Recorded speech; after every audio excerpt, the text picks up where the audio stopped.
Good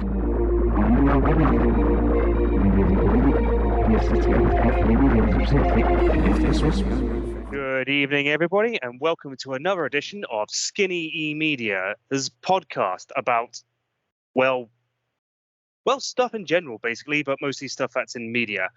I am the ever so delectable, otherwise known as Bobatron on Twitter or Citizen Snips on YouTube. Follow me, please, because I appreciate the traffic. And with me, I have the actual host of the show,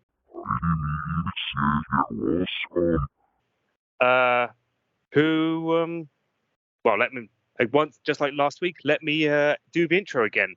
So this week, if you can tell by the title, we are talking about a slightly more risque topic, although it's a topic I think everyone's familiar with, and if you're not, you're lying or rightly sheltered.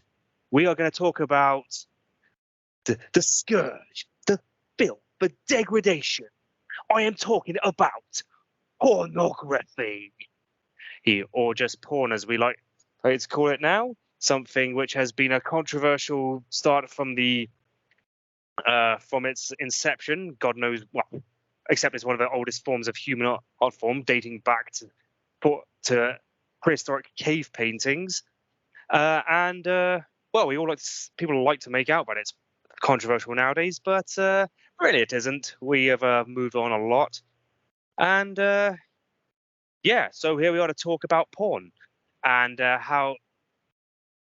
attitudes towards it and the ratings in general. So, Mark, how are you today? I'm all right myself. I was a bit nervous about setting up this idea for the podcast because I know how society's views on sex and nudity is very puritanical, no matter where you go, all the varying levels. But I'm glad we've got to this point to where we can talk about probably the most controversial subject we have ever done. Well, to be honest, I mean, we have moved to a point where porn has lost a lot of its stigma. Yeah. Fortunately, with a lot of the older generations dying off and newer, more liberated generations taking over, porn is not quite the scarlet letter that it once was.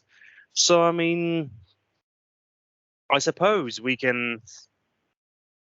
I mean, we don't really want to talk about our personal experiences with porn because, let's face it, I mean, we've all seen it and everything. I mean, let's face it, nowadays it's all over the internet, and like many, I'm pretty certain everyone who's everyone has basically have viewed whatever sick fetish they have on there. But it's all there. But I mean, we can.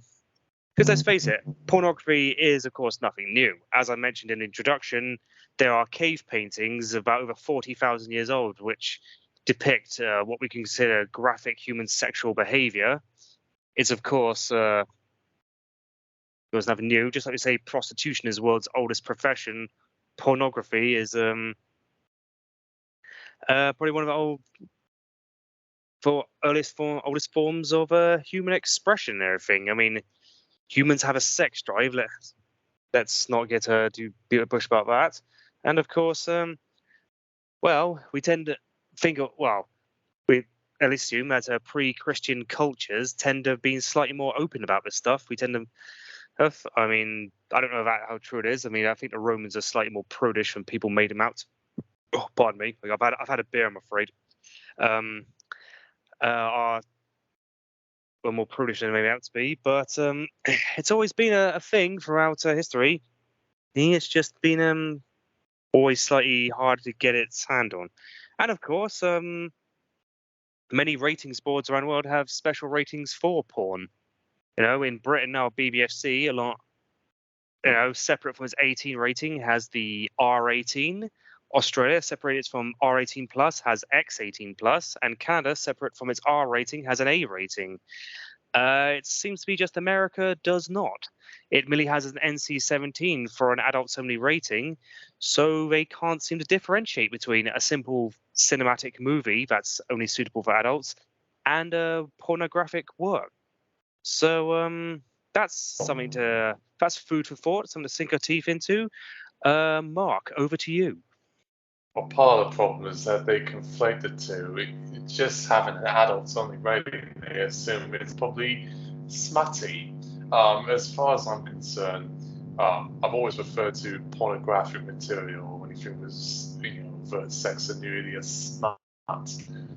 People, like it that way, on the dirty. But my earliest experiences with pornography, without getting too overt on personal preferences, probably comes from paintings, like The Birth of Venus by Botticelli, and some of Gustav Klimt's works here and there.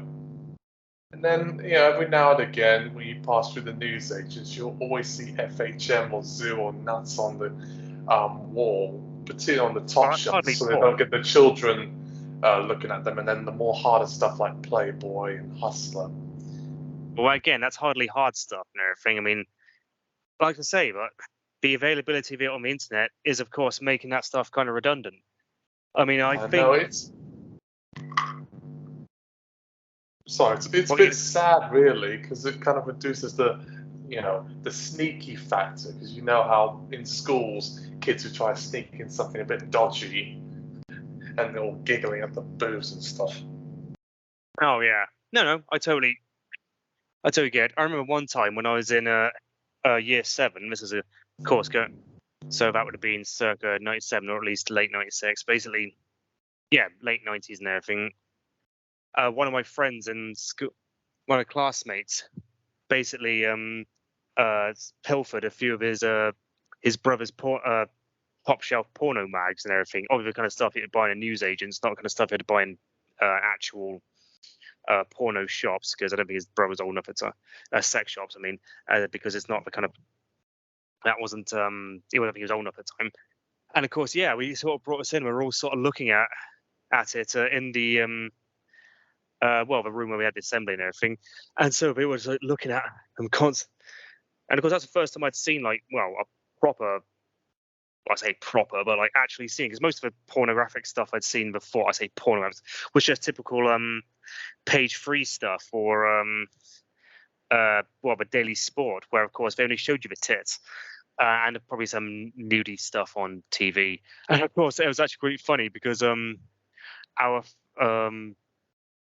headmaster and his wife bloody caught us in the act. We were like walking back, and my friend was carrying the magazines, and she was asking him like, "What are those magazines?" He said, "Oh, nothing, just mags. Can I see them, please?" "I know, they're just mags. I know. Can I see them, please?" So we had to so we ended up handing in these top shelf style magazines to the headmistress or the headmaster's wife. Oh boy, you can imagine the awkwardness of that. Grounded for something like that. I have no idea what the fallout was from that and everything. Frankly, I don't actually care. It was kind of, but it's like times have changed, because you wouldn't need to bloody do that nowadays, because all the kids would have just seen porn on the internet. I mean, I'm probably one of the the last generation that's still old enough to remember just before porn was so prolific, ubiquitously available on the internet, just at your fingertips. And of course, now not only just can you do it on your computer in your bloody in your room, but you got it all on your freaking phone. So it's all just there, or just there, just at your fingertips. I mean, I remember in the late 90s, I used to stay up late on a Friday night to catch Channel 5, where they always just have like just loads and just a whole hour or so of softcore porn. Like there's a TV show called Sex and Shopping, and it'd always be something like Red Shoe Diaries or something, or one of those Skinemax type films like Animal Instincts or Poison Ivy, or any of those films that starred Shannon Tweed. And it was just loads of that. But of course, my God, looking back at it now, it all seems kind of quaint. Well, for me, Lady Chatterley's Lover, now that's probably stepping a few boundaries there. The British courts and stuff deemed it pornographic, and they banned it for so long, up until the early 60s, to where now everyone can see what it's all about, to where even now the most recent Lady Chatterley version or adaptation was past 15, despite having quite a lewd legacy of things. And, you know, in all fairness, what was once taboo at one point probably isn't so much another, and that does kind of upset me to some extent, because it kind of removes the nostalgia out of it. Like, I know I've already talked in previous podcasts about some of my sexual proclivities, but I'll keep it to a minimum here. Let's say Pulp Fiction, for instance.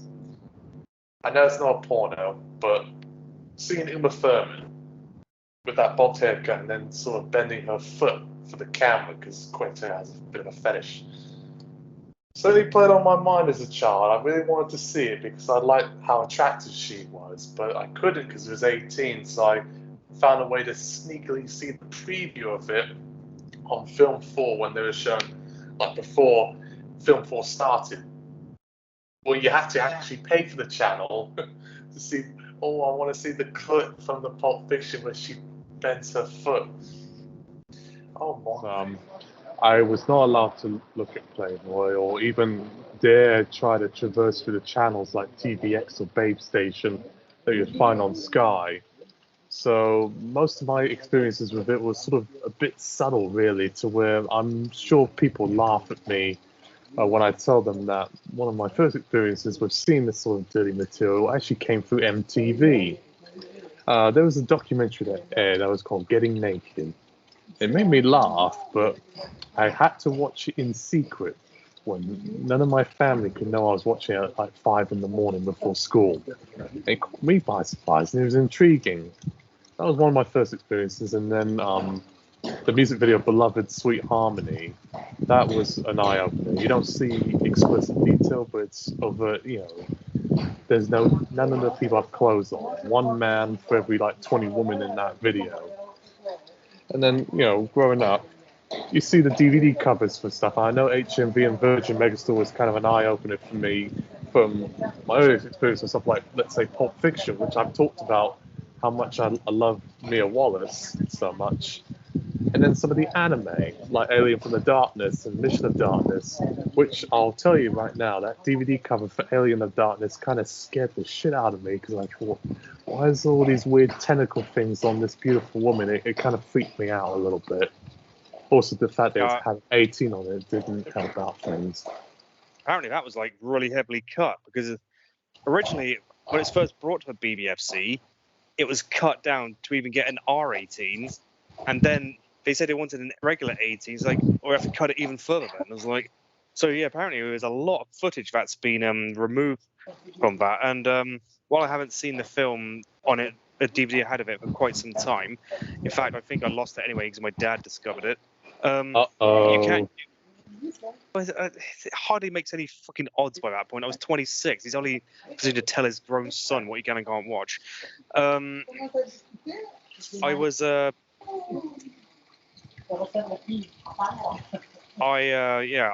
I wasn't gonna.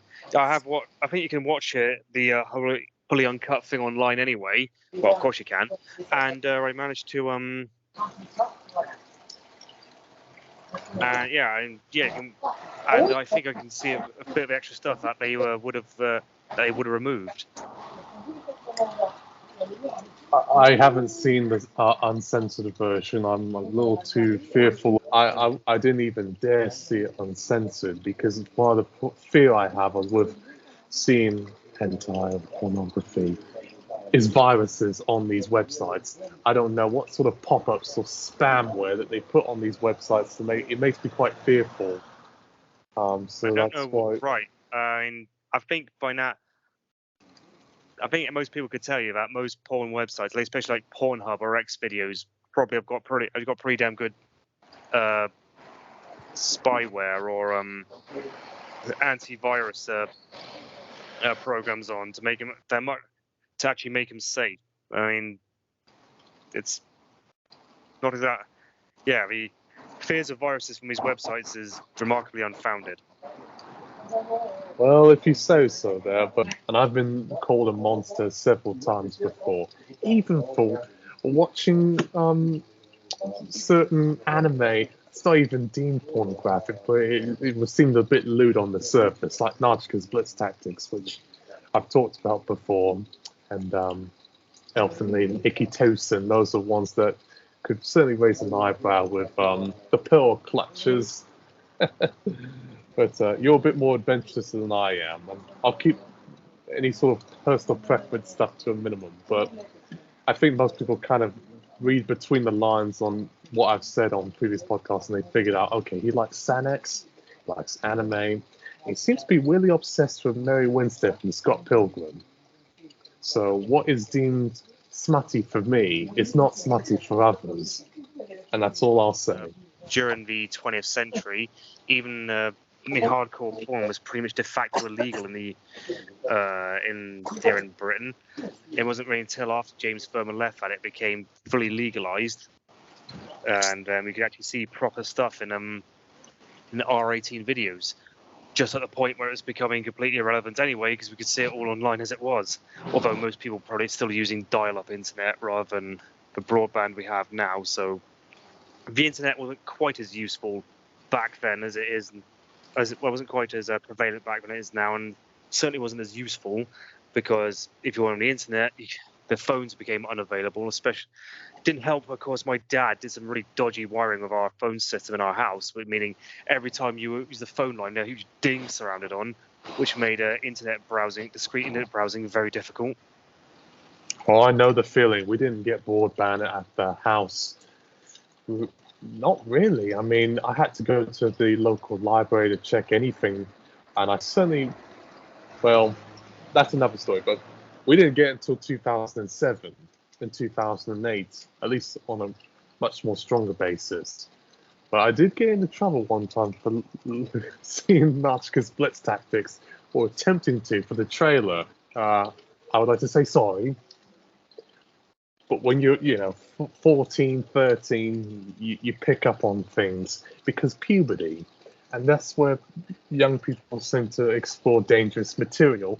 Because of puberty, their hormones and their brain changes to make them like little terrors. Possibly. It's true that when you go through puberty, your hormones do sort of take over and start adding your brain. But I will add a thought onto what you said about James Furman. He did try to make an attempt, and there was a case in point they tried starting out with called Making Whoopee. I know how ridiculous it sounds, but he got into quite a bit of trouble for this with the higher-ups and through Parliament to try to see if he could pass this sort of material so it helped stop sort of illegal material being shipped and imported into the UK. It didn't work until Robin Duvall sort of came along and they changed the policies a little bit. But the thing that caused Furman's downfall was not passing crash at 18 and they banned it at Westminster Council. It was because he tried to legalize hardcore smut. Yeah, you wouldn't think Furman would try to do that, considering what a centrist cunt he was. I mean, I know like Sir Furman did do some liberal things that were considered too liberal for the Conservatives, but he did some illiberal things that were too conservative for the Liberals. The thing is that ever since he's gone, it's his illiberal policies that have been overturned, his liberal ones that have been maintained. So, I think we know who was right on that one. Well, depends on who you talk to, really. There's a lot of women and Christian groups out there who don't want any of this filthy stuff on our shores. Yeah, that's what I meant. They are the ones who were wrong. I mean, you always get people like, do you get people like that in every country? I don't know, but of course, people like them don't exactly help Britain's image in the rest of the world. Well, I mean, as far as Europe is concerned, we are probably the most puritanical when it comes to that sort of thing. The things that Americans even try to make out that we are as well, even though, it's like, that's rich coming from you fuckers. Well, I'll put it this way. American smut industry is probably more powerful. We've got Playboy, we've got Chatsworth, California, where they make all these dirty movies anyways, in these sort of areas like in San Fernando Valley, amateur and the sort of professional stuff from Vivid Entertainment and stuff. I shouldn't know all this, but I do. Because there's a movie that I'm a big fan of, it's called Cuck. And some of it was set in San Fernando Valley. It's some of the subplots was about an incel guy trying to meet up with this porn actress. And things sort of go tits up from there because he lets his politics and his racism get into his head as he tries to deal with this SMUT star who stars in sort of interracial, what we would call blacked type videos. Yeah. I feel dirty for speaking of that. But when you think of, they use the term X or triple X to represent porn. And of course, the real reason for that was because when America adopted its rating system back in 1968, while Valenti, trademarked the G through to the R, he didn't trade copyright or trademark or patent the X rating. So he allowed distributors to self-apply it, which of course in theory is quite good because it does encourage, does like seem to promote artistic freedom. But of course, the burgeoning porn industry started freaking self-applying them, and of course you got things like Deep Throat and Debbie Does Dallas basically putting them on and just coming out self-applying it. And of course they even do the putting in 2 X's and then 3 X's and shit like that, and it's just working. And that's how big. Then as a result, the X rating just became synonymous with porn. And that's why no cinema in America would ever show anything that carried the rating. And while he changed it to NC-17 as a hopes of saving grace to to help save the rating, the damage was done. Now still no cinema will show anything with that rating on. But as I mentioned earlier, it might help if they MPAA, like every other country in the world, created a separate rating for porn so they could differentiate between the two. But I mentioned earlier, I mean, just imagine if Valenti from a get-go had copyrighted the X rating, just how much damage could have been avoided. A whole lot there to where, we could talk 2 hours on this and to say, in an alternate reality, what would have happened had they trademarked it, but it's sad to see how it turned out ultimately because films that have legitimate meaning and purpose are now being relegated as exploitative, smutty schlock. And I'm sure, unintentionally, people were watching, let's say, films like Blue is the Warmest Color or Crash by Cronenberg with more sexual, sinister purposes involved instead of seeing it as art. Because of the supposed rating. You'll be surprised. Because you see, like, films come out with an R-rated version, then they come out with an unrated version. It's like, yeah, but unrated version is just the version that would have been rated NC-17. It's literally no different. You've just different. I mean, that's what the NC-17 really should have been there for. But I mean, it's meant to represent. Again, it's just America's equivalent of an 18 rating, so it should be treated like it. But yeah, it's all weird what goes on over there. I'm afraid so. I mean, I wish I had the upper hand of, let's say, like a Joe Biden or Donald Trump and change the policy or even abolish the MPAA, but that's quite never going to happen. Well, they can't. It's not a governmental organization, though. It's completely done by the film industry. Exactly there. But try telling that to Joe or Jane Doe from Ohio. Some of them actually think it's legally binding. I think it's like America's the one country where it's not. I mean, I don't see abolishing would be the right thing to do because apart from just an age rating is just every country's got an age rating system. We just use ours more properly and use the full spectrum of them, whereas America just seems to be a bit restringent. But anyway, that's getting a bit off topic right now. Well, I know you said about the restricted 18 category. Is it sad to say that the first time I ever saw an R18 copy of a DVD or Blu-ray was when I was at the Harmony Sex Shop that was near the BBFC in Soho district in London. And I must have been like 29. and it was very bizarre. I was like, how come I've never seen this before? But in all fairness, you can't sell it in regular places. It can only be sold through sex shops, and you can't even send it through mail order. Well, we had no. Yeah, you can. We had one sent through. Me and my mate got one sent to us through mail order. I've had R18 films sent through mail order. That might be Actually, no, breaking the law on something like that. Actually, no, did I? Because I probably just I might have bought. I remember one of the ones I bought are actually probably bought from Switzerland, so they probably actually weren't. But no, I mean, me and my mate actually ordered one online, so they got sent through. I mean, but it was advertised in a magazine, so I mean, as far as I'm concerned, they're actually, pardon me, perfectly allowed. But at the end of the day, I mean, it like I've said, it's completely academic now anyway. I mean, as far as I'm concerned, the R18 rating is completely redundant because, as there are always pornography ratings, I don't know if any people even visit sex shops anymore. At least they don't. At least not to buy any dirty movies on videos.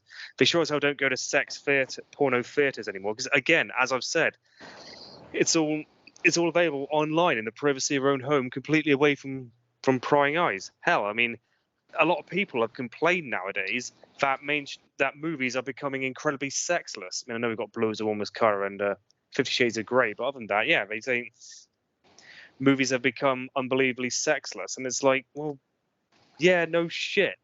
Because, again, porn on the internet, no one's going to be interested in seeing a movie with a simulated sex scene where you might, gasp, see an actress's boobies and everything for like all of 2 frames. I mean, and it's certainly not going to go pay money to watch that in a cinema. Especially if it doesn't really add much to the bloody story. So yeah, why bother with it? Well, I'm a little bit different in that respect, is that I do thrive on seeing sort of dodgy, illicit material in the cinema just to see audience responses. I was in France. It's not really illicit if it's in the cinema. Well, I'm talking from the perspective of the pearl clutchers and the moral guardians who freak out if they see a boob. But when I was in France, I actually was probably feeling like this was the only country where I felt like I could express my sexuality, or at least see something that was a bit lewd, than the UK, US, where we still got that Puritan streak. And there was a film that I saw that was completely about prostitution. It was kind of more or less soft-core, although there was a horrible rape scene in it. It was called La Maison. It was restricted to persons 16 and up in France. But you get to see almost everything. You just don't see explicit shots of penetration and fellatio, cunnilingus, but everything's all simulated. But it is quite up there. It certainly would be an 18 certificate with no cuts. And then I went with 9 songs. Oh no, we don't see actual doing it. It's still simulated, so it's like Blue is the Warmest Colour. But yeah, for Middle England, it would be a bit too saucy. Although that could depend really, because Middle England and Middle America went to see Bridgerton on Netflix, and that shows, from what I heard, is quite raunchy. And I've also been to a sex shop in France as well. I'm not too proud to admit that, in case some people are hearing. But yes, just to see what people actually were I've been doing. in sex shops before. Hell, I remember when I went to when I was at college back in 2003. I mean, there was well, just after I knew there was a sex shop within walking distance from my college, and basically I think it was like a day or two, like the Monday after the weekend when I turned 18, I went there on my lunch break, just have a look round, because I knew I could now. Oh no, I mean when I was 18, I was seeking out forbidden fruit, alcohol, and 18 certificate films, but I was never that adventurous. I actually have never been to a sex shop until I was 29. If that tells you anything, 29 or 28 years old. It took a long time, but the first sort of, I would say, the first porno I actually saw fully is 9 Songs, which is sort of a reference point for anyone who I meet and talk to, saying, this is a very dirty movie, I don't know if you want to see this.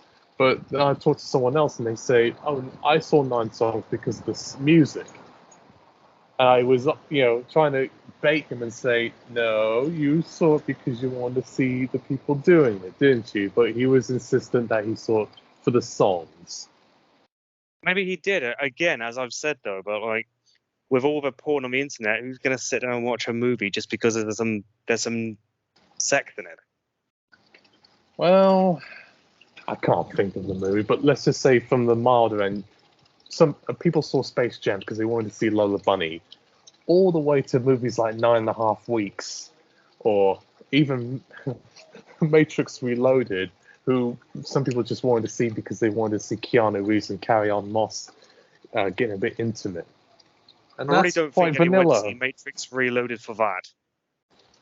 Well, you'll be surprised at what teenagers are a bit curious about. I'm sure people went to see that Shane movie with Michael Fassbender because they wanted to giggle at, seeing Michael Fassbender's Willy. Well, that's a different kind of movie, though, isn't it? I think Shame is basically that sort of that's what I mean, like Lars von Trier's Antichrist, and stuff like that, or well, anything about Lars von Trier. He tends to be push that kind of stuff, or the film Baise Moi, or any of that kind of stuff. I mean, yeah, I mean that kind of stuff is sort of very porny stuff. I mean, that 9 songs. I think that kind of struggled to get past at R18 plus in Australia, and might have even been rated X18 plus or refused classification, one of the two.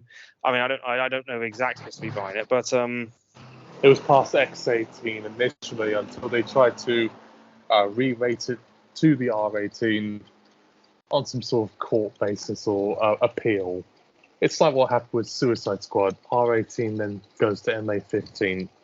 But in all fairness, that movie and the film prior before that, High No Corrida, in the realm of the censors from Japan, kind of set a precedent for movies that show people actually doing it on screen.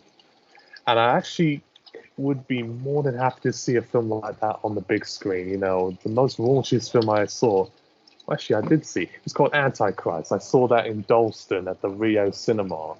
And that movie is far removed from SMUT. It's so disturbing and just grim. I don't know anyone who would find that movie kind of sexy. which film did you say again? Antichrist. Oh yeah, that. Oh well, I mean, towards the end of it, it does get a little bit too horrible to like any kind of arousal to be got out of it. I sat down and watched it on YouTube because I knew it had been subject lots of controversy, and if it's subject of controversy, I want to watch it to see what all the fuss is about. But yeah, I'm not going to watch it for any sort of like I say, no point when you can just look up harder stuff online. But yeah, oh man, it is quite grim towards the end when she starts assaulting him and starts making him bleed. And I'm not going to go into it because it's pretty grim. It's pretty grim.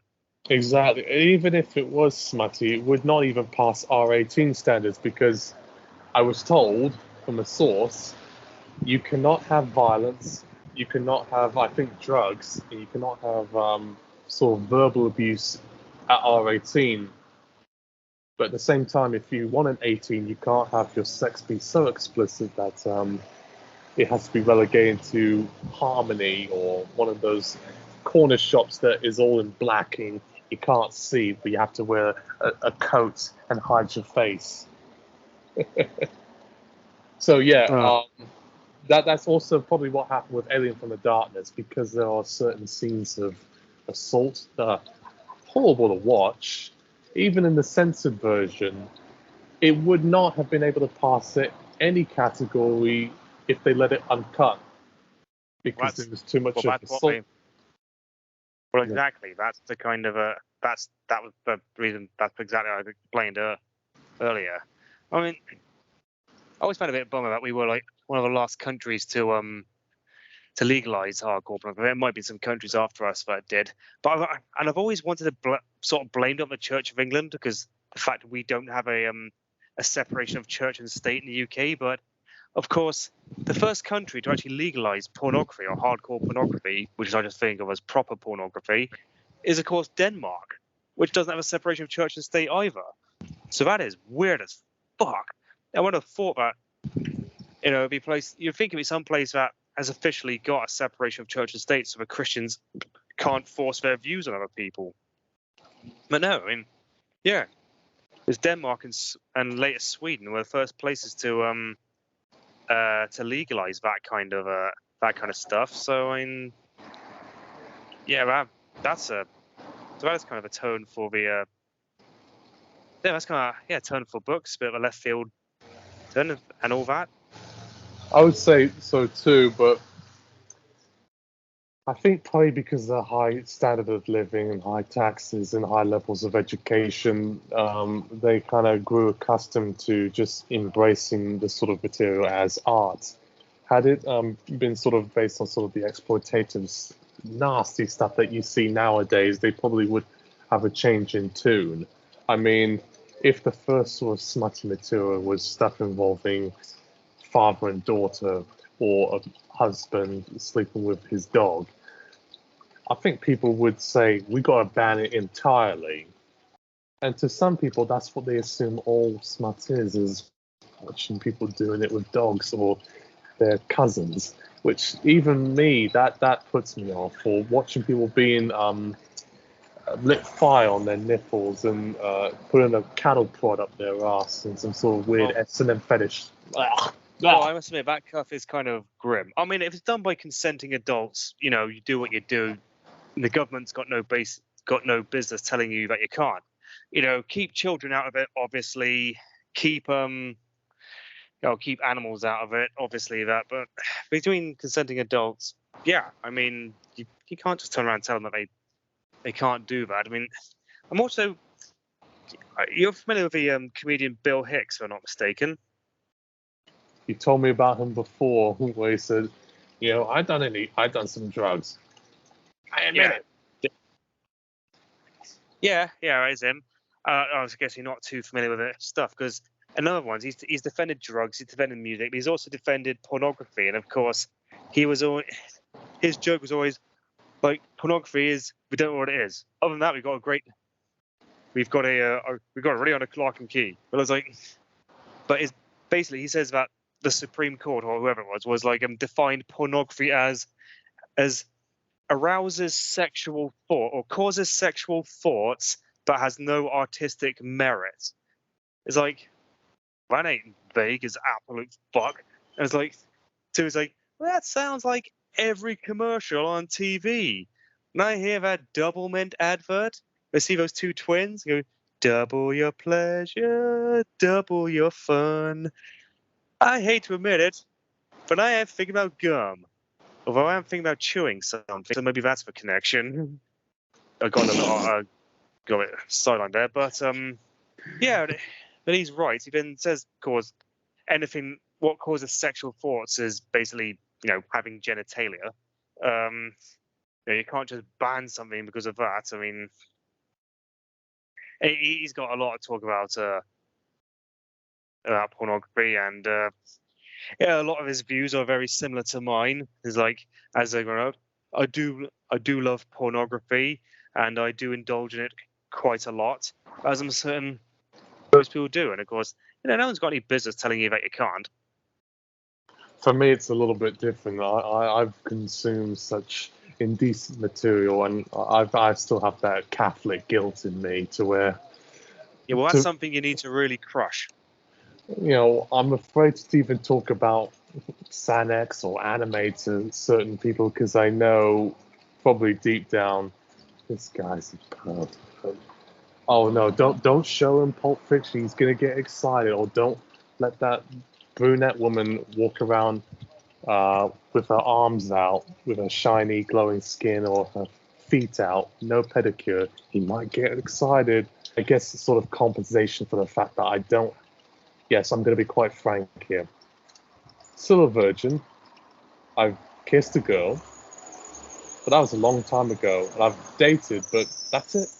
So some more or less, people who watch smut are more or less lonely. People who can't compensate for their wife, so they have to watch these dirty things to compensate for the lack of them having like a girlfriend or a boyfriend or anything like that.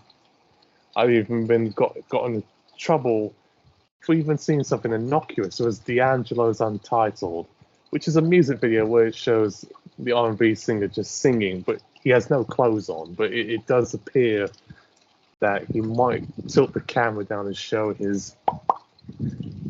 And someone thought I was gay for watching that. SMUT more or less appeals to people's repressed ideas and imaginations. And if you use that as a vehicle, instead of trying to harm women in real life and rape or assault them, no, don't do that. That's why I tell, if I ever had the courage to tell someone who works in the corrections offices or in the prisons, just give these guys Playboy so they stop harming and trying to bugger one another. I can't help thinking of probably some things we can talk about, seeing as if we're going to talk about porn, both hardcore and softcore, would be that slew of erotic thrillers that came out in the 90s or early to mid 90s, most of which were just god fucking awful. But I mean, I think it started with basically Basic Instinct. Well, we all know about the crotch shot, which is to this day the most paused bit on VHS rentals. Aside from that Roger Rabbit scene where one would assume you see Jessica Rabbit's underwear. Correct me if I'm wrong. Well, allegedly. I mean, like I say, it's not like something I'm going out my way to really look into. I think.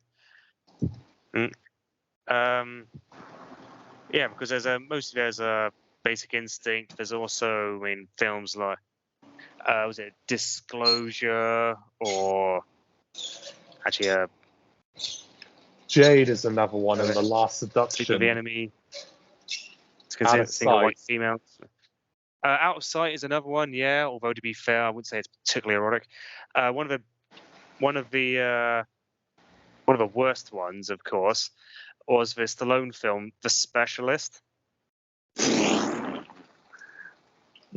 Well, I know Stallone was in a dirty movie when he first started. They call him like the Italian stallion. I'm not talking about that one. I mean, talking about film The Specialist, which started in with Sharon Stone in 1994. And yeah, it is a pretty piss poor film. But basically, it's meant to be sort of a typical action film, but of course, it's got the whole erotic thriller element in. And of course, it has a very long, protracted sex scene with Stallone and Stone, which, oh man. So Stallone has no business being in a friggin' sex scene or in erotic film. And as films go, it's really bad. There's not enough action for the action junkies. There's not enough sex and nudity for anyone who's in it for that stuff. So yeah. But of course, such a fit. And again, they are a product of a bygone era because I know we've got like 50 Shades of Grey and everything, but that stuff is just so redundant nowadays.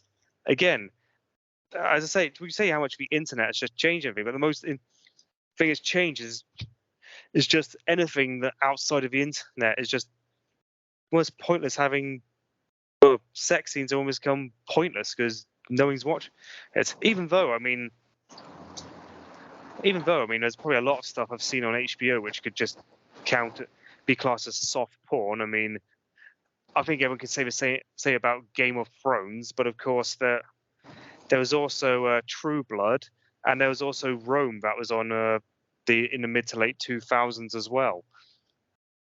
I mean, which have you seen any of it? Have you seen Rome? I've never seen Rome or True Blood, the vampires, but I am familiar with Californication, which aired on 5 back in the day. I was not allowed to watch that show, obviously, the same way I couldn't watch South Park, but I always had this suspicion, and this was confirmed through E! News, that David Duchovny is a sex addict. So we all know what he was doing outside the framework after X-Files, where he had to go to rehabilitation for that sort of thing, and it kind of explains it, because that show is more or less watching him get his bone wet. And then Red Shoe Diaries, I think he was also on as well, and that was a show that people deemed a bit naughty. Like people say the L word is naughty. There was a lot of lads who used to watch that back in the day.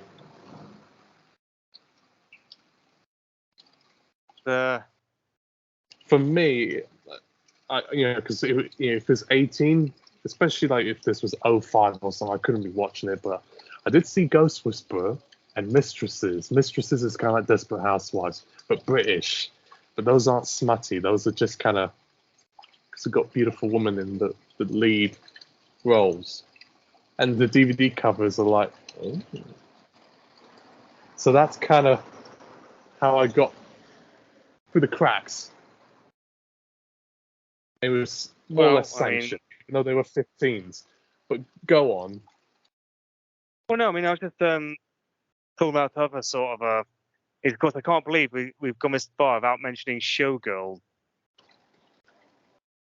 The elephant in the room, the most successful NC-17 film ever made, but also a box office failure at the same time. It's hated by a lot of people, but it's also loved by quite a few. Let's of course you count films that had the X rating, goes back when the X was still viable, like Last Tango in Paris and Clockwork Orange, and of course Fritz for Cat. But yeah, I mean, well, you're right, but that was probably in the earlier days of the rating where it still wasn't stigmatized. I mean, my favorite X film is Midnight Cowboy. It's all right. I know, but it's been re-rated R, so it's lost its impact. But yes, Showgirls.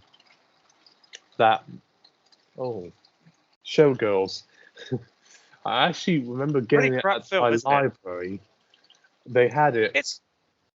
Weirdly enough, in the library that I lived when I was in the US, I was like, I didn't even know you could carry NC-17 films, but it made me so happy. I had to see it for myself. It's not sexy. I find it kind of gross at places. Yeah, it is. I mean, I would say it's gross. It's not sexy. I mean, what can be said? I mean, I remember one of my friends, recommended to me. I think after I'd recommended them the first Emmanuel film, which I saw actually on the Night for Millennium, actually, and of course, funnily enough, no surprise, it was on Channel 5, and it's like, I was actually surprised at how much much they're actually showing, because it's like, oh, okay, you're showing tits. Wait, oh, you're actually showing the muff as well. Oh, fucking hell! Of course, this is before I've like just been deluged with internet porn all the time, and and of course you had like actually women being lesing it up with each other. So it's like, oh, fucking hell! Of course, I was 14, nearly 15, so you can imagine what my brain was. I was thinking that.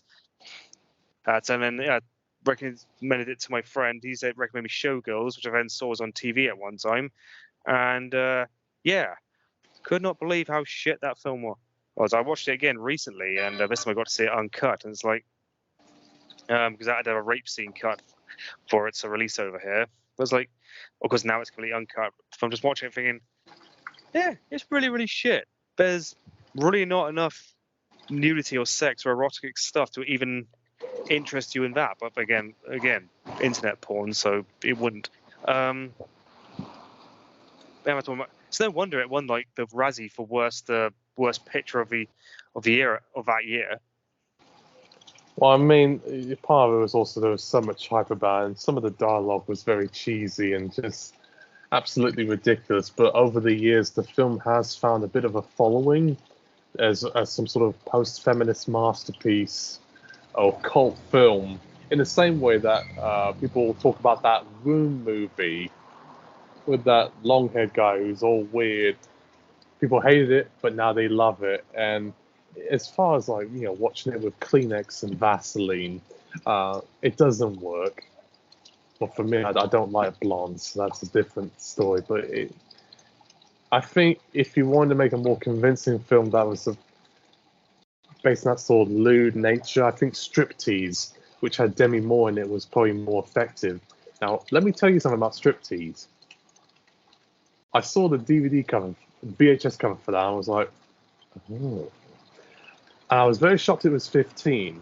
So I thought, because it looked a bit lewd, I thought, okay, it's going to be 18, really. But it wasn't. And even during the Furman era, it actually got away with quite a bit of skin. Caught me by surprise a little bit. Yeah, well, I mean, let's suppose it got away with that much nudity and everything, but I mean, I suppose it got away with a Yeah, they got away a fair amount and everything. But I mean, So I'm yeah, sure it's you. only ever been. I've seen it once or twice. It's not a very good film. I mean, again, that one worst picture the following year. So yeah, I don't know much to say about that. I watched it again recently and realized, oh, this is a fucking goofy film.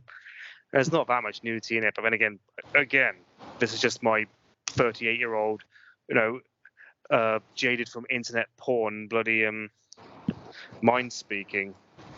Well, I mean, the problem with internet smut is everything's all at your disposal. You can watch cowgirl, interracial, bukkake. I think it kind of removes a little bit of the forbidden nature about it, or where you had to go through various channels just to find, certain material in the works. I know I go on a lot about certain titles, but in all fairness, I'm actually one of the few people who kind of finds pornography a little bit dull and quite gross. A large majority of it is not that interesting to me. And of course, another film, Barbed Wire, that Pamela Anderson film. I have never heard about that. I've heard about the sex tape, but not Barbed Wire. Well, it was just no, it was a superhero movie she made circa 1996, and it's basically a ticket to stardom. But of course, because she just basically starred in softcore Cinemax stuff leading up to that, she was they basically just lent into that and trying to include as much nudity in it as possible. And of course, on both sides of the Atlantic, it had basically came into different ratings issues. Well, I say ratings issues. When it put all this nudity, we have to cut a shit ton of it out for the theatrical release to get an R rating, and they released a fully uncut version on video. And of course, over here, the R-rated version was passed uncut for 15 at the cinema, but when it came out on VHS, it gives the NC-17 rated version, which was rated 18. To be fair, though, I say there's a lot of nudity, but the only real amount of nudity in it is just the bit where she's in the opening scene where she's dancing with her tits out, being sprayed with champagne while Word Up by Gunn is playing. And so much more to already add to it. It's a really crap film, and I'm surprised that it's based on a comic book, which I can't believe got adapted 2 decades before Wonder Woman did. And while we're on ratings issues, that Specialist I mentioned earlier was a 15 out of cinema, but we're bumped up to an 18 in video with no changes made whatsoever. So that's weird. No, but that happened quite a lot back in the day. Sometimes even inverted, like Rush Hour, 15 to 12. Oh. And then Starship Troopers was 15, but then bumped to 18. But yeah, it made it more weird because it was Furman era, and he was quite a bone to pick when it came to graphic violence. And I'm sure with sex, but he was harder on. He was the one who was very much harder on video. That's why he'd bump him up sometimes. It's weird when he bumped it down on video. Exactly, they're trying to sell it to more people, but. In all fairness, I would go as far as to say Furman wasn't as strict on sexual material as some people might make it out to be. I mean, I could talk about Crash for hours. And that movie got on a bit of shit. I mean, it got NC-17 in the US, but they passed it uncut at 18, and many people complained about saying, you got to ban this Crash sex film. According to the Daily Mail, Westminster Council in London said, nope, we're not showing this one. And I've seen the film. It's like Showgirls, it's not sexy, but it is a bit bizarre. Like, what kind of transgressive would get off on watching people die in car crashes? It's very transgressive in typical Cronenberg style. So that's all that can be said about that and everything. Well, I mean, he did Videodrome, and that movie deals with the more extreme ends of smut. Just the kind of stuff that would be illegal to import. So, kids, don't do it. Don't import pornography overseas. It could be illegal. But they're not going to, are they? Because again, it's all on the internet. Well, still, there's people who will find out eventually. Customs officers will sometimes open packages and will observe materials to see what they may have, and it's not even necessarily drugs that may be inside it. So Go figure. But that's just me ranting on, really. Well, yeah. Just trying to think what other topics, what other elements of this we can cover and everything. Well, I know the I mean, modern day yeah. culture, when it comes to smut, is now not so much, your P-hubs and your X videos, but also OnlyFans, which I think is the saddest thing on planet Earth nowadays. I mean, I was shocked to see, the app X, which sounds dirty in of itself to have smut, even though he's censoring left-wing voices, so that's a bit contradictory. And then OnlyFans is this big thing that people are using, and I'm just like, what? Oh, I think it's more women who are involved in the sex work industry trying to go el solo to have more sort of agency and control over it. So I say power to them. I say go for it and everything, rather than getting locked in some lengthy contract control for some porn industry. I mean, a porn company. Just my feeling about it. Yeah, but you're right. I mean, there have been I remember one time during I remember one time as if I was there and everything, but one thing they talked about is, of course, during the 70s. I mean, Britain, we did this series, slew of sex comedies, like the Confessions series. Oh yes, The Adventures of a Taxi Driver. It's like more X-rated Carry On.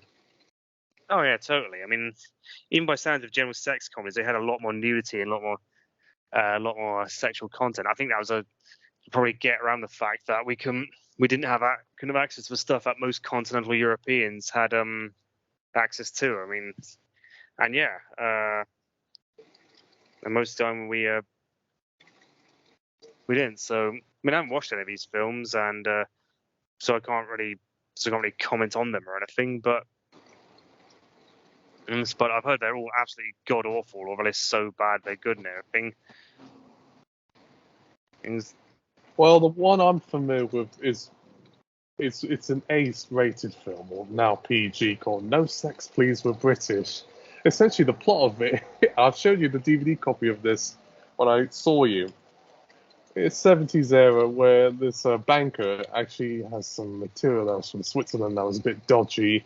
He's trying to hide it from so many people, and it makes him more panic. And then his boss sort of gets word of it, and he has like this sort of power session where he's going to be showing some sort of something to the crowd, and then it accidentally puts it on something that looks a bit dodgy, and he's like, oh no, oh god, cover the screen please.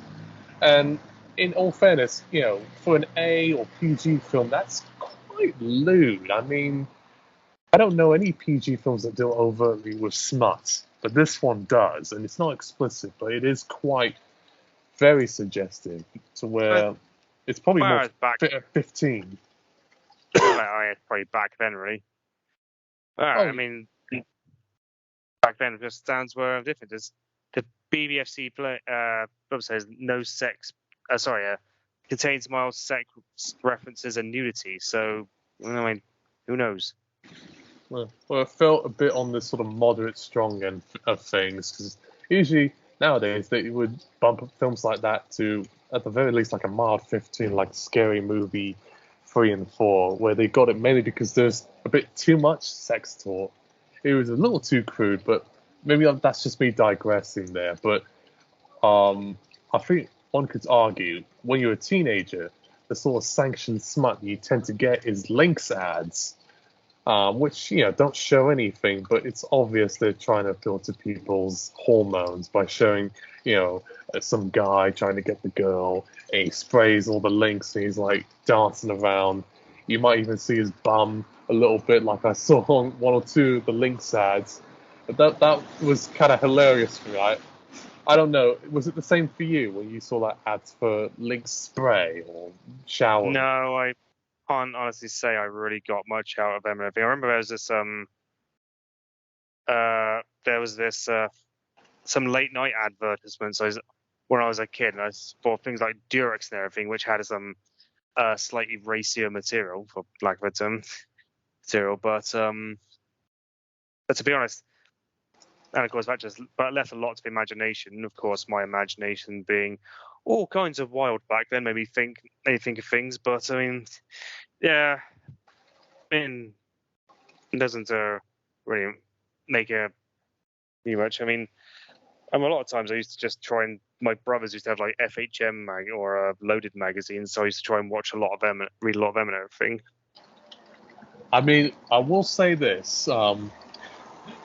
Before Nagica, before anime, before Sanex, there was actually a channel I used to watch that aired on Q on Sky late at night called FHM, and it aired on after like 6:30 or 7. And it was overtly referencing that magazine, and they showed scantily clad lasses, dancing around. You could see their bras. But there was an ad particularly that was so suggestive and implied nudity. You probably could even see the guy's pubic hair a little bit. I thought, oh shit, I'm going to get in trouble. I didn't know what to make of it, but they aired 2 versions of it. I've seen both versions. I must have been 13 when this happened. My mind was really going too many places when I saw that. It did make me laugh, but it was also probably one of the most sexiest experiences of my life seeing that ad. And it's not even considered smut because you don't actually see people doing this. So for me, if you want to get into my brain, not necessarily arousal, you have to try a lot better than showing Scarlett Johansson. That doesn't do it. Sorry. Oh, again, most of these things don't really do much for you anyway. Again, as I've said, many times over, I've got all the porn. Anytime I want any of that stuff, I've got my phone, got my porn. So it's, and I think I speak, and most of people, and I think that's the case with most people, to be honest. So, I mean, don't think we really have, not much more to really add in that sort of area. The ad is called Aquashave by Shanna. I don't know where the ad is. It's very difficult to find on YouTube or certain sites. But if someone does have any sort of link to it or record it on their TV, please do send us a link, just for my curiosity. And that's all I'll ever say. But you can change the subject. I might have got a little bit too aroused just talking about it. But go on. I suppose if we talk about censorship, I suppose pornography is the biggest issue when it comes to free speech, because that's the kind of stuff that the censors are always trying to get rid of. And the BBFC even say today that it is most of their cuts happen at the R18 level, even though really, I mean, the Office of Obscene Publications say that, or that they won't prosecute or anything. That's made by consenting adults anymore. Although, to be honest, it took them quite a while to come to that decision. So, I mean, I mean, I know that Tories, when they're in power, tried to put some laws and restrictions on porn when they were in. Unfortunately, those fell through. Thank God, because I knew as soon as they were in power, they were going to try something like that. Or like where they try to have age verification on the sites, to where you have to put in your credit card details or your proof of identification just before you access it. That's been done in France. I don't know if it's still in legal limbo in UK, but I'm actually would be supportive of that. Yes, it's a privacy issue, but I'm actually, maybe I'm a bit of a right-wing prude on this, but I don't want 10, 11-year-olds watching this stuff. It scares me. You know, when I first saw, accidentally at an Apple store, what appeared to be a couple with a penis going in his vagina and vice versa, it scared the shit out of me. And I must have been like 16 or 17 when this happened, to where I had to tell the Apple staff, someone accidentally pulled this smut on their phone. Please, can you erase it? Please. So, yeah, maybe I've come from a bit more of a fearful background to where that freaked me out. But then FHM Music TV and some anime didn't freak me out. And then I didn't even get, like, I must be confused. I can't really speak for your For your for your thought patterns, Mark. To be honest, I don't think that's really something I don't think I'd ever want to tackle. No, don't. God, I do remember I was watching something on a TED talk. I can't remember the name of the name of the woman or everything, and she was an older woman in her 40s, maybe pushing 50. I don't know. Said she's had a few sexual experiences with younger guys and everything, and she's had to tell people. And basically, I'm going to have to get quite graphic with something here. So I'd say skip to the next bit, but then I don't know when that's going to be. So you've been warned. She has to tell them that she'd rather not have them come on her face and everything because she doesn't like it when men come on her face. And she says they get that impression because they've been watching a lot of internet porn. But rather than trying to stop them from actually watching the porn, which is probably a fool's errand because they'll find ways of getting it anyway. I mean, it's like trying to hold back the tide. It's just not going to happen. They need to rework the education system, the sex education system, probably to actually tell young people, especially young boys who are grown up and coming of age and starting to, start becoming hormonal, that what you see in porn is not how sex is in real life. That they need to tell them the difference between pornography and real life sex. I think she's absolutely right in that respect. The fact that, depending on which part of the world you're in, let's say US, where a lot of schools will require abstinence education, which says no sex whatsoever. Yet these same kids, they'll find ways to see how people do the dirty on the internet with all those illegal material and the viruses, and it creates a bit of a conundrum, really, because now all you know through those dodgy channels is what they tell you from Playboy or Vivid, which does concern me because, as was proven over the years, the smut industry is one of exploitation where women are being exploited and sometimes children and animals for profit with no regards to safety. And even people say pornography is racist, where it just makes, let's say, the black man look like an object for the white woman's desire. Can rely a bit into racial stereotypes. I'm not going to lie. I mean, even though it can, on the surface, seem empowering for people of color by saying, you know what, people of color aren't unattractive. They actually are sexually appealing, and not just by having like white women getting fucking black men and everything, but also they also have women of color coming in and usually fucking white guys. Like you've heard of Mia Khalifa and Nadia Ali. I take it you've heard of them, who are Lebanese and Pakistani porn stars respectively. The latter of whom is actually a Muslim. I've heard about that. She got death threats because of that. Yes. Yeah. Anywho, and of course, I mean that does make does remind. Well, it does make you think. Yeah, I mean, one could say that. We make all these racial differences, but when it comes to the art of fucking, hey man, we don't recognize any of that shit. And yeah, I agree. I mean, we're not getting too on the show. So I mean, I've always said to myself, well, at least porn is like encouraging more representation, which can be more said for other forms of media. So make that what you will. Ooh, by the way, that woman I was referring to on TED Talk, Cindy Gallup. Just found via TED Talk, it's 13 years old. But yeah, she was the one basically saying that young men probably do need better sex education to tell them that porn is not real. Well, I mean, obviously they actually are fucking on screen, but it's more for performance purposes, not how it happens in real life. I mean, I'll link when this is on YouTube. I'll put the link to the video in the comments section, just so anyone who's watching this can see it for themselves. But all three of you. Well, what we try to do on my end is to provide some sort of context for what we're saying, because the reason why it took so long to do this podcast was because we were worried about what the backlash would be.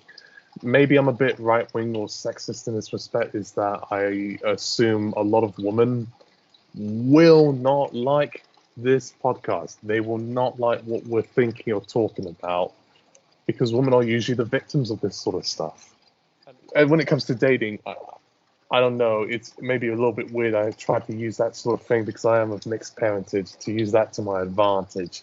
Yeah, portray myself as some sort of Latin lover.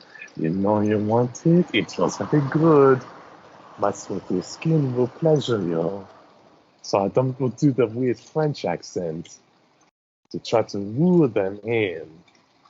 As far as I'm concerned, when it comes to dating or smut, really, I'm more of a sensual person. If it's too gross and just crass, and the playing around and there's all tattoos and excessive makeup and manicures, pedicures, it doesn't appeal to me. It just looks kind of disgusting, really. I know some people get off on that, but no, that's not for me. Excessive.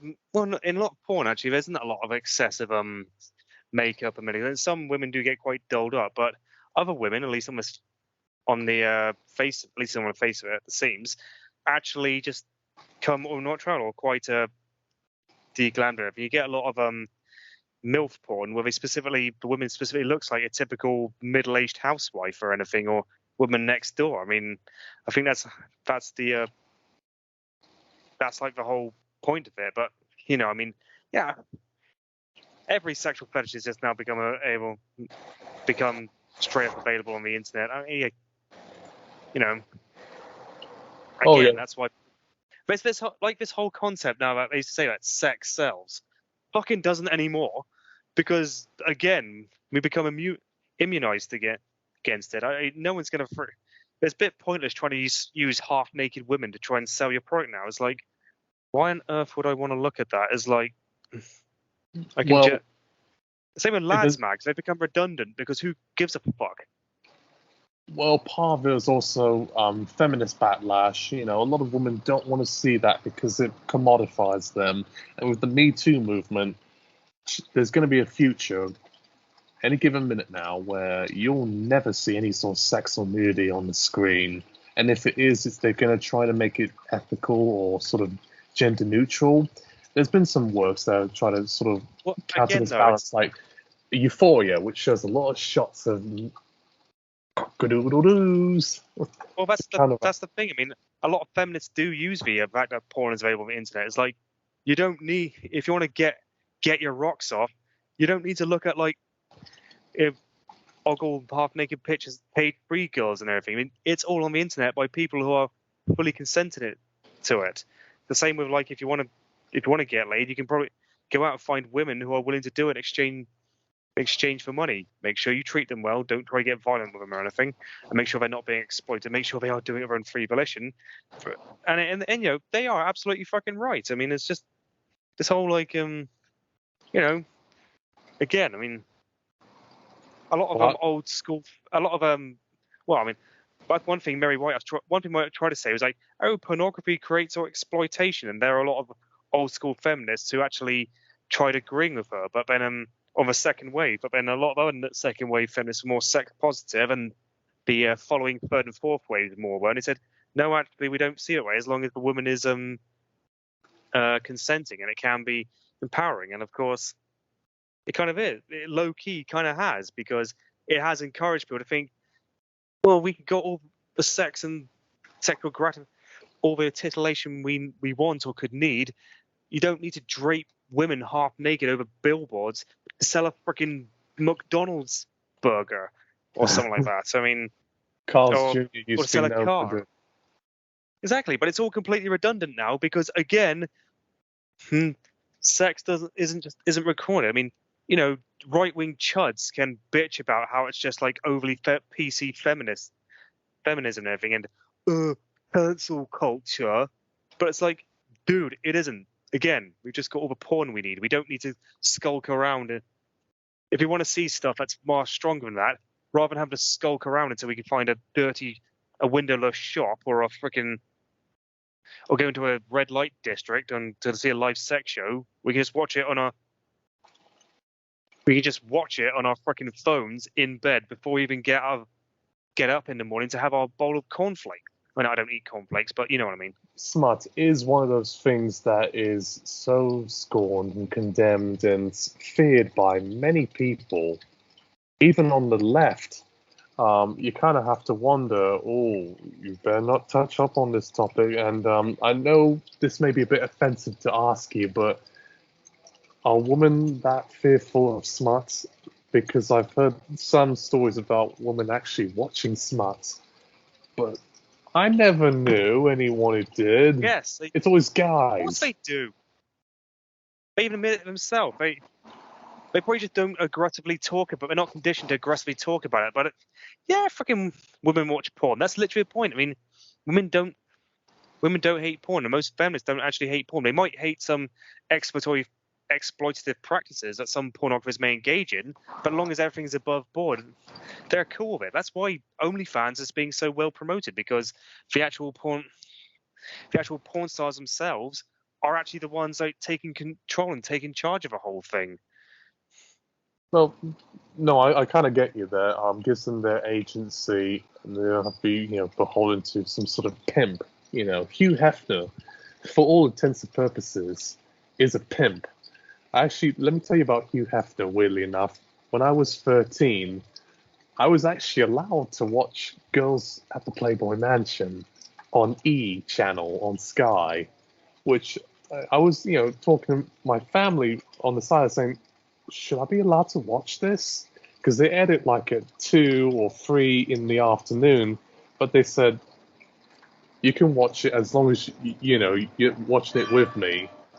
Which, if you talk to any other parents, they probably would go to prison or be looked at with derision. But I guess they were trying to set me up as some sort of regular guy, not some sort of sex fiend that I like to assume myself as. But I don't know. Would your parents I don't think they sit next to you watching that show? Well, I don't. What show was it again? Girls at the Playboy Mansion. It's not it's not a smutty movie. It's a reality show about. It's not the kind of thing I'd probably watch with my Mansion. parents, to be honest. And yeah, and also I found that an older College Humor video. Are you familiar with College Humor? I've seen quite a few of their videos, including the ones where it's like the roasting of drugs. Right. Yeah, they even had a video, which is now 12 years old, as a matter of fact, called "Girls Watch Porn Too." I mean, to be honest, asking whether or not girls watch porn is quite an outdated presumption, because yeah, they do. I mean, we know they do. We're much more open about this day and age. Hell, I mean, me and some of my female friends of mine, I didn't talk about this kind of stuff, but I didn't show them some of the kind of stuff I have and everything. And yeah, they get mixed reactions, but some of them they say about that. Funny enough, women have sex drives too. They may express it more of stuff like 50 Shades of Grey rather than, who's nailing Palin. But, they can, hell, some women have even directed porn. That is true. So, I mean, Catherine Breillat, who's a well-known French filmmaker, she'd done a movie called The Anatomy of Hell, which, if you've seen it, you'll be thinking to yourself, should this movie be banned? Because there's some stuff in it that's really nasty, including a scene where they do it, and she's on her period, and there's blood coming out of her. I'm like, I did not need to know that, mate. What was her name again? Catherine Breillat. Cataline Breillat. Like Catherine, and the surname is Breillat. It's just because of the way I pronounce it, it sounds a little bit weird. But yeah, I know what you mean. That I remember seeing the DVD for that at HMV, and I saw it just earlier this year. And my goodness, I thought, oh shit, I'm gonna go to prison for watching this. But another show I felt that. If you could buy the DVD, I don't think you would, to be honest. Well, hell, even if it wasn't rated, you wouldn't actually get in prison for having it. It would just be illegal to sell it to you. That's kind of how those rules work. Well, it's just me talking a little bit of a tangent, and also, trying to play on people's thinking that I'm some sort of prude, which I'm sure to some people I probably am a prude. But what about that show Naked Attraction on Channel 4? I mean, I've seen several episodes of that, and maybe I'm probably the only one who thinks that show is smut. I don't think anyone. You probably are the only person who thinks that, yeah. I mean, the fact that you have all these close-up shots of people's bits and bobs, I'm like, ooh, oh dear. I mean, most of it's kind of hideous because there's so much tattoos and flam. I'm just like, I wanted to see how shocking people find it. They find it revolting and want to ban it. It's like that show, Embarrassing Bodies. It's a reality show, but there are a lot of shots of people flashing their own hoo-ha and their own sausage on screen. It's like, what kind of dirty show is this? But it's medical, so it's a little bit different. Right, it's not done in a sexual context, so it's probably perfectly fine. There's probably people who, have Kleenex and Vaseline and watch it while their wife's not around. Hey, people used to do that with Space Jam, and that's a U certificate. Ew. There's always going to be an interest of porn as long as human beings have a sex drive. And it's always been true that porn has been a driving factor of technological innovation, such as, like when video technology first came out, because it made it easier to get your hands on porn rather than having to go to a porno theater. And then when the internet came out, we could watch porn through there. And when we started having mobile phones that could play videos on, we could keep our porn on that. So I suppose one thing can be said for, as long as pornography exists, it will continue to freaking take advantage and help promote more advancements in technology. And it's going to stay here. It's not going to go anywhere. So people may as well learn to embrace it and everything. Most of the problems people always had with it was probably just due to some religious hang-up, which, of course, being an atheist, I don't have. I mean... Well, that'll take a bit of... you have to kill two birds with one stone. I don't know if that's the right phrase for it, but we still have a bit of a way to go to where, with all these bans and restrictions on LGBT and stuff, any minute now, in fairness, there's going to come a point where, looking at Bill Cowlitz from Tokyo Hotel, who, I'm going to say this on the record, he looks gorgeous as a woman. And I'm not gay, but there you go. That's going to be not taboo in 40 years. In the UK, it probably won't even be taboo by another 15 years. And most people nowadays are probably more shocked at...